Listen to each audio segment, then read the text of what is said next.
Ja, hej. I dag der skal jeg forklare reaktioner, og så vil jeg gerne prøve at vise på et papir, hvad der sker, når ionforbindelser bliver opløst i vand. En ionforbindelse, det er en salt, der er opbygget af positive og negative ioner. Og positive og negative ioner, det er jo grundstoffer, som er positivt eller negativt ladede. Det kunne for eksempel være natrium og klorid, hvor natrium er positivt ladet og klorid er negativt ladet, som så danner natriumklorid, som ikke har nogen ladning. Og jeg kan lige prøve at skrive reaktionen op her.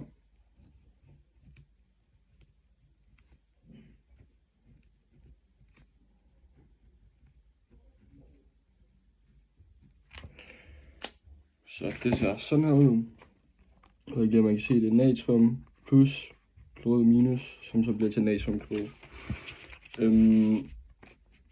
Og grunden til, at de er positivt og negativt lavet, det er fordi natrium ligger i hovedgruppe 1. Det vil sige, at den har en elektron i yderste skal, som den så afgiver, sådan så at den har en mere stabil yderste skal, hvor der for eksempel er 8.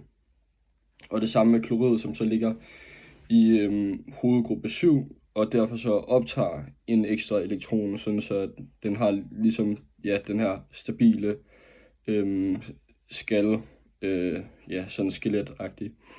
Altså de vil ligesom alle sammen gerne ligne ædelgasserne, som er stabile. Når en salt opløses i vand, så bryder vandmolekylerne det her iongitter, som de ligesom sidder sammen i. Altså det er sådan et mønster, som ligesom holder dem sammen.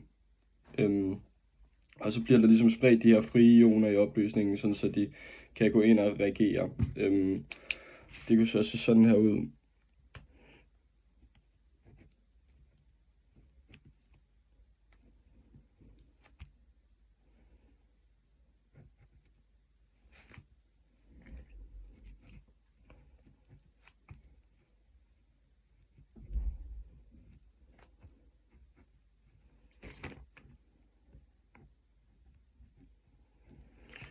Yes. Og det er så igen den omvendte reaktion, men bare hvor at jeg ligesom har skrevet, at natriumkloriden den er en solid, natrium og klorid det er en vandig opløsning af AQ. Og det er så det næste, jeg kommer til at gå ind på, det er let og tungt opløselige salte. Det letopløselige, det vil sige, at hvis en af de her salte bliver opløst i, hvis de her, ioner blander sig og bliver til salt, så hvis den er letopløselig, så danner den ikke bundfald i 100 ml vand. Og hvis den er tungt omløselig, så, så kommer man så til at danne bundfald.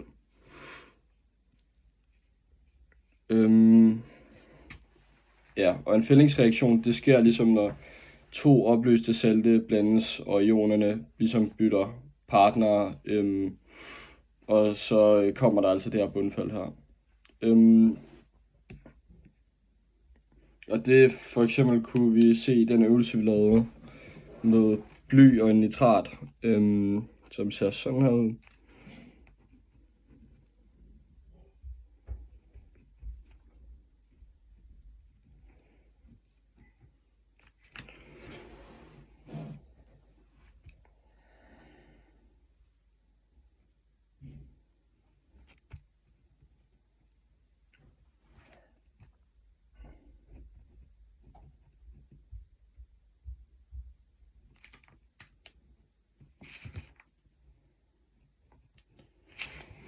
Der kan vi så se, at Pb, som er to positivt lavet, eller har er i hovedgruppe 2.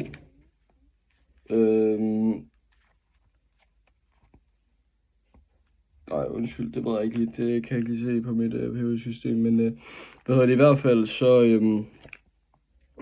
er den 2 plus, altså den er plus lavet, det vil sige, at den har afgivet 2 elektroner, Og så er der lithium, som er -1, hvilket vil sige, at den kun har optaget et elektron. Så derfor så skal man altså bruge, så er der sådan et forhold, at man skal bruge 2 lithium for at kunne lave det her iongitter med Pb, sådan så det danner en ingen ladning ionforbindelse. Og man kan så se her, at det er begge to en vandig opløsning, som så bliver til en solid, når det så bliver til en ionforbindelse. Yes. Og ja, det er så også et reaktionsskema, det her. Og man kan måske også snakke om sådan noget med, tilskuermolekyler.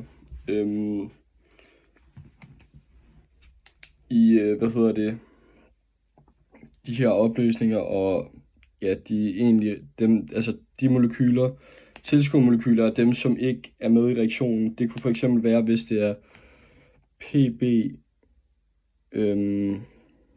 NO3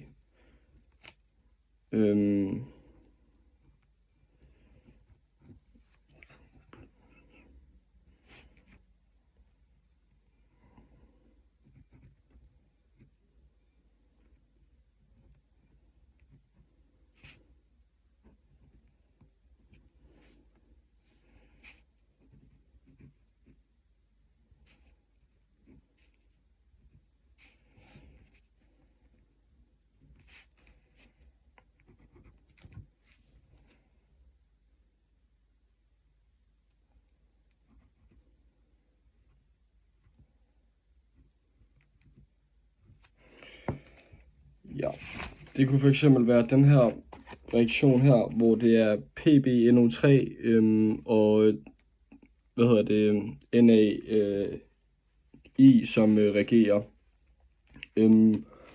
Og det vil så sige, at tilskuerioner i det her tilfælde, det er NO3 og natrium. Fordi de ikke er, man kan se, at PbI, det bliver til et solid. Jeg ved ikke, om man kan se, at jeg har skrevet S her, eller noget sted hernede. Det vil sige, at det bundfaldet består af i vores reaktion.